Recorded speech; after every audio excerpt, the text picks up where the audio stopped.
À compter du 24 août, la municipalité de Mont-Louis basculera dans le monde fantastique avec la tenue de la 4e édition du Festival gaspésien de contes et légendes.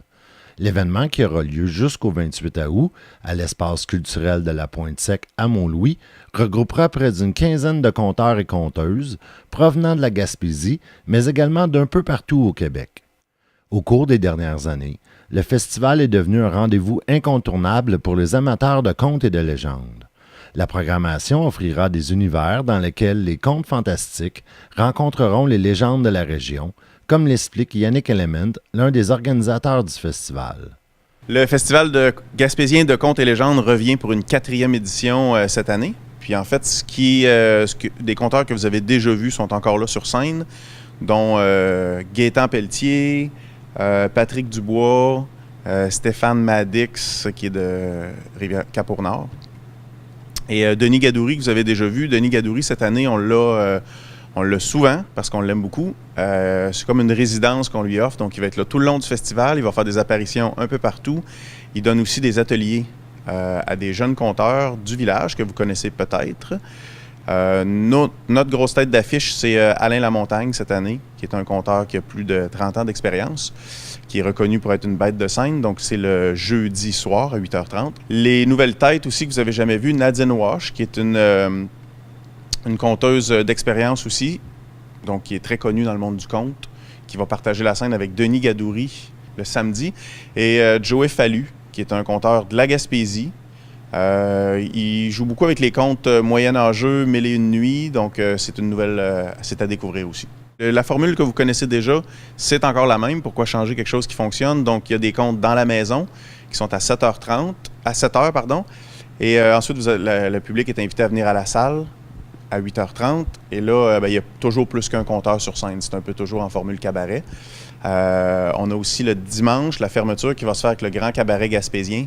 Donc, Gaétan Pelletier, Guillaume Arsenault, que vous connaissez pour ses chansons, mais il touche aussi le conte. Donc là, c'est vraiment en tant que conteur.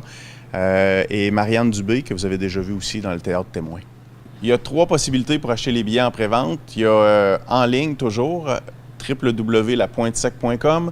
Vous pouvez aussi les acheter à la pharmacie d'Annie Bergeron, qui est un nouveau point de vente pour moi cette année. Et si vous êtes de Saint-Anne-des-Monts, il y a le Verre à boire qui offre aussi les billets en pré-vente pour tous les spectacles, mais pour le Festival de contes aussi. Le Verre à boire est situé en haut, à la mezzanine des Délices de la mer. En plus de la formule traditionnelle, qui a été un succès d'année en année, les organisateurs proposent quelques nouveautés pour cette 4e édition. Qu'est-ce qu'il y a de nouveau? Premièrement, la formation conte qui va être donnée par Denis, donc qui va coacher les nouveaux conteurs. Le fait que Denis soit présent tout le long de la semaine. Il y a aussi des activités dans le jour qui sont offertes par la Caravane en collaboration avec les Bouts de papier. C'est le samedi, donc des contes et des activités jeunesse le samedi matin. Il y a aussi des lectures de contes qui vont être faites le dimanche, donc pendant le marché, probablement à l'intérieur ou à l'extérieur. Donc, des contes pour les tout-petits. Depuis sa création, le Festival gaspésien de contes et légendes a acquis une notoriété grandissante, tant auprès des conteurs que du public qui assiste aux différentes prestations. La réussite de cet événement repose sur l'intérêt et l'engouement que suscite le festival, particulièrement auprès des partenaires qui rendent possible la tenue de ces 5 jours de contes, comme en témoigne Yannick Element. Effectivement, ce ne serait pas possible de faire un festival aussi long avec autant d'artistes dans une si courte période. Donc, c'est sûr que c'est les commanditaires qui font vivre le festival, qui permettent la venue du festival. Le public aussi, mais une grosse partie, c'est de la commandite. La municipalité de Mont-Louis nous a aidés cette année. Cuisimer, qui est là à chaque année. La Quincaillerie.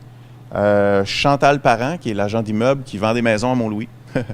Et les Chalets du Ruisseau, qui nous offrent de l'hébergement.